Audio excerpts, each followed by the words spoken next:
মসজিদ আমাদের প্রতিরোধ এবং প্রেরণার প্রতীক।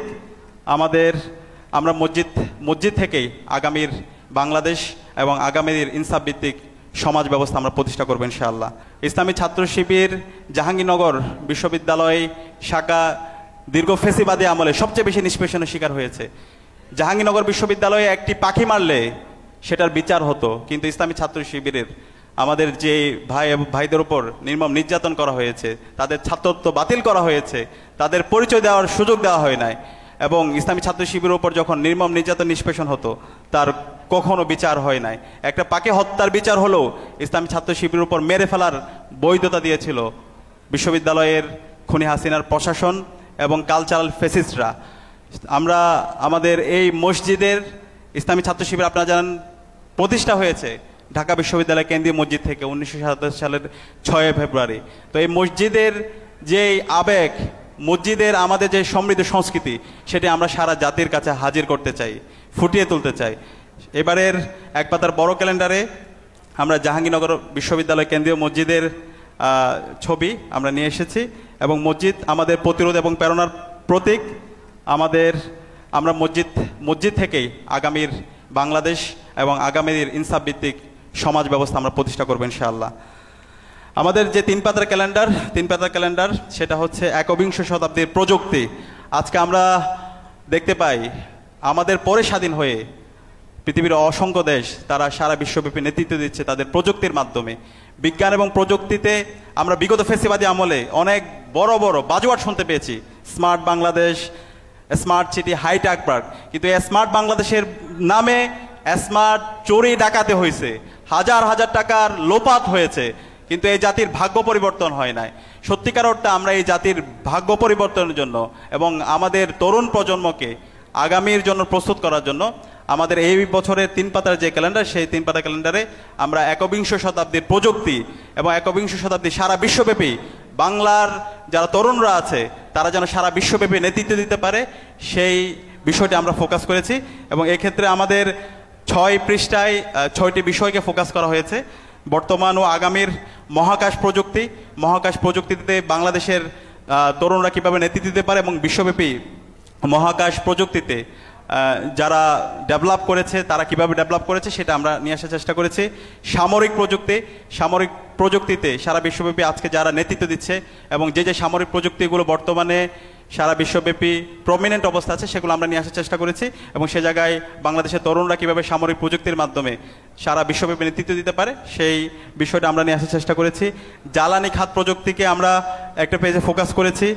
এরপর হচ্ছে যোগাযোগ প্রযুক্তিতে সারা বিশ্বব্যাপী কীভাবে নেতৃত্ব দেওয়া যায় এবং বিশ্বের যোগাযোগ প্রযুক্তি কীভাবে বর্তমানে পরিচালিত হচ্ছে সেটা আমরা নিয়ে আসার চেষ্টা করেছি। এরপর আমাদের স্বাস্থ্যের খাত, স্বাস্থ্যের প্রযুক্তি, স্বাস্থ্যগত জায়গায় আজকে আমাদের দেশে দেখতে পাই খুবই ভঙ্গুর অবস্থা, সবচেয়ে বেশি দুর্নীতি হয় এই স্বাস্থ্য খাতে।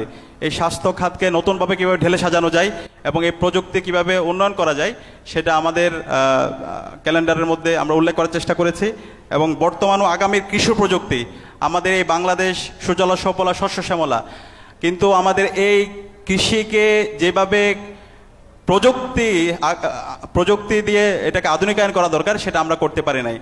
আজকে আমাদের পার্শ্ববর্তী দেশ ভারতেও তারা তাদের কৃষির মাধ্যমে তাদের গ্রোথ অনেক বেশি, তারা ইকোনমিতে গুরুত্বপূর্ণ অবদান রাখছে। চায়না, রাশিয়া, আমেরিকা, ব্রাজিল তারা তাদের কৃষির মাধ্যমে সারা বিশ্বে তারা অবদান রাখছে, কিন্তু আমাদের এই দেশের এত সম্ভাবনা থাকার পরও আমরা আমাদের এই কৃষির ক্ষেত্রে গুরুত্বপূর্ণ অবদান যেভাবে রাখা দরকার সেভাবে রাখতে পারে নাই। তো আমরা ইসলামী ছাত্র শিবির আমাদের 3 পাতার ক্যালেন্ডারে আমরা কৃষি প্রযুক্তি নিয়ে আমরা একটা পেজে রেখেছি, এবং আমরা বিশ্বাস করি আমাদের বাংলাদেশে যে সম্ভাবনা আছে সেই সম্ভাবনাকে কাজে লাগিয়ে একটি হচ্ছে কৃষি বিপ্লব করা সম্ভব ইনশাআল্লাহ। এবং এই বিপ্লবের মাধ্যমে আমাদের বাংলাদেশের মতো 10টা বাংলাদেশ পরিচালনা সম্ভব শুধুমাত্র অ্যাগ্রো ফার্মিংয়ের মাধ্যমে। তো আমাদের জায়গা থেকে আমরা 3 পাতার ক্যালেন্ডারে এই 6টা বিষয়কে আমরা ফোকাস করার চেষ্টা করেছি। এর পাশাপাশি আমাদের প্রতি বছরেই ডেস্ক ক্যালেন্ডার বের হয় বাংলা এবং ইংরেজি। সেই ডেস্ক ক্যালেন্ডারে আমরা আমাদের বাংলাদেশের 12টি সম্ভাবনাময় খাত, সেই সম্ভাবনাময় খাতগুলোকে আমরা ফোকাস করেছি। এক্ষেত্রে কৃষি, আইটি, নবায়নযোগ্য শক্তি, ব্লু ইকোনমি যেটাকে আমরা সমুদ্র অর্থনীতি বলি, স্বাস্থ্যসেবা, জাহাজ শিল্প সহ মোট 12টি গুরুত্বপূর্ণ সেক্টর RMG আমরা আমাদের ডেস্ক ক্যালেন্ডারে আমরা ফোকাস করেছি এবং আমরা বিশ্বাস করি এই যে সম্ভাবনা খাতগুলো আছে এই সম্ভাবনা খাতগুলোকে যদি আমরা ঠিকমতো ফাংশন করাতে পারি তাহলে আমরা আমাদের এই বাংলাদেশ সারা বিশ্বব্যাপী নেতৃত্ব দিবে এবং বাংলাদেশের GDP বহুগুণে বেড়ে যাবে ইনশাআল্লাহ। আমাদের ডায়েরি প্রতি বছর বাংলা এবং ইংরেজি ডায়েরি দুইটা ডায়েরি বের হয়।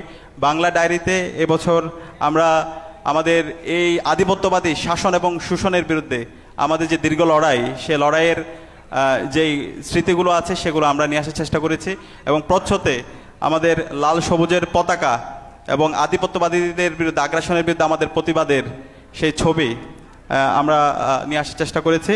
একই সাথে আমাদের ইংরেজি ডায়েরি সেই ইংরেজি ডায়েরিতে জুলাইয়ের দেশপ্রেম এবং ন্যায়ভিত্তিক একটি সমাজের প্রস্তাবনা আমরা নিয়ে আসার চেষ্টা করেছি এবং আমাদের বাংলা ইংরেজি ছোট ডায়েরি এবং মাঝারি ডায়েরি সব ডায়েরিতে এটা তথ্যে পরিপূর্ণ বিভিন্ন ধরনের গুরুত্বপূর্ণ যে তথ্যগুলো দরকার সেগুলো দেওয়া আছে এবং গুরুত্বপূর্ণ যে বইগুলো রেফারেন্স সেগুলো দেওয়া আছে। একই সাথে গুরুত্বপূর্ণ যে তারিখ আমাদের যতগুলো ডায়েরি বের করেছে প্রত্যেকটা ডায়েরিতে আমরা জুলাইকে অন্তর্ভুক্ত করার চেষ্টা করেছি। জুলাইয়ের শহীদ এবং তাদের স্মৃতিগুলো আমাদের ডায়েরিতে তুলে আনার চেষ্টা করেছি এবং আমাদের একটি ইয়ার প্ল্যানিং একটা হচ্ছে প্যাড আছে। সেই প্ল্যানিং প্যাডে আমরা আমাদের বর্ষভিত্তিক মাসভিত্তিক পরিকল্পনা করার জন্য সুন্দর একটি প্রস্তাবনা এখানে দেওয়া আছে। এর পাশাপাশি আমাদের জুলাইকে নিয়ে 3টি এবার আমাদের গ্রন্থ বের হচ্ছে। প্রথমত হচ্ছে জুলাই শহীদ ছাত্র শহীদ যারা আছে ছাত্র শহীদদের স্মরণে আমাদের রক্তের দলিল শীর্ষক আমাদের এবার একটি হচ্ছে স্মারক বের হচ্ছে। সকল শহীদদেরকে আমরা এখানে নিয়ে আসার চেষ্টা করেছি। আমাদের বিশ্ববিদ্যালয় মাদ্রাসা স্কুল কলেজ সারা দেশে জুলাই বিপ্লবে যতজন শহীদ হয়েছে সেই শহীদদের স্মৃতিগুলো তাদের আকাঙ্ক্ষার কথাগুলো তাদের পরিবারের গল্পগুলো আমরা আমাদের এই স্মারকে নিয়ে আসার চেষ্টা করেছি এবং এর পাশাপাশি ছোটদেরকে নিয়ে আমাদের একটা উপন্যাস জুলাইয়ের একটি উপন্যাস বের হয়েছে। সেই উপন্যাসেরও আজকে মোড়ক উন্মোচন হবে এবং এর পাশাপাশি আমাদের নতুন কিছু প্রকাশনা এসেছে সেই প্রকাশনাগুলো আমরা প্রদর্শনীতে উদ্বোধন করবো ইনশাআল্লাহ।